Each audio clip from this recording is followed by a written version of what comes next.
বাংলাদেশে তো ভূমিকম্প হয় না, না টের পাইছেন? মাঝে মাঝে মাঝরাতে হয় না, নিজেই দৌড় দিব না, বাচ্চারা লইয়া দৌড় দিব, লুঙ্গি পইরা দৌড় দিব না, লুঙ্গি ছাড়া দৌড়াম। ভূমিকম্প হলে কাঁপাকাঁপি শুরু হয়ে যায়। 20 তলা 30 তলা দামি দামি বিল্ডিং গুলোর ফ্ল্যাটের ভেতরে যারা থাকে, ভূমিকম্প হলে বাঁচার জন্য সব দেয় দৌড়। র্যাবের প্রধান দৌড়, পুলিশ প্রধান দৌড়। লাইভ ব্রডকাস্টিং হচ্ছিল, কি সরাসরি সম্প্রচার। যখন দেখা যাচ্ছে চেয়ার কাঁপতেছে, উপস্থাপক দৌড়, আর মেহমানরা বসে আছে মাইক নিয়ে। কিছুক্ষণ পরে আরো কাঁপাকাঁপি বেড়ে গেল, মেহমানও দৌড়। বাঁচার জন্য সব দৌড়। রব্বুল আলামিন বলেন, জামিনটারে সমান দেখে, কার্পেটিং দেখে মনে করো না তোমরা বেঁচে গিয়েছো।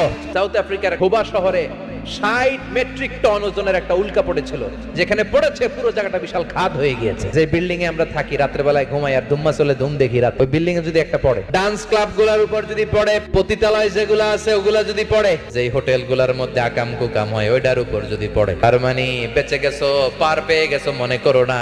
নিচ দিয়েও আযাব আছে, উপর দিয়েও আযাব আছে। চিল্লায় বলেন ঠিক কিনা?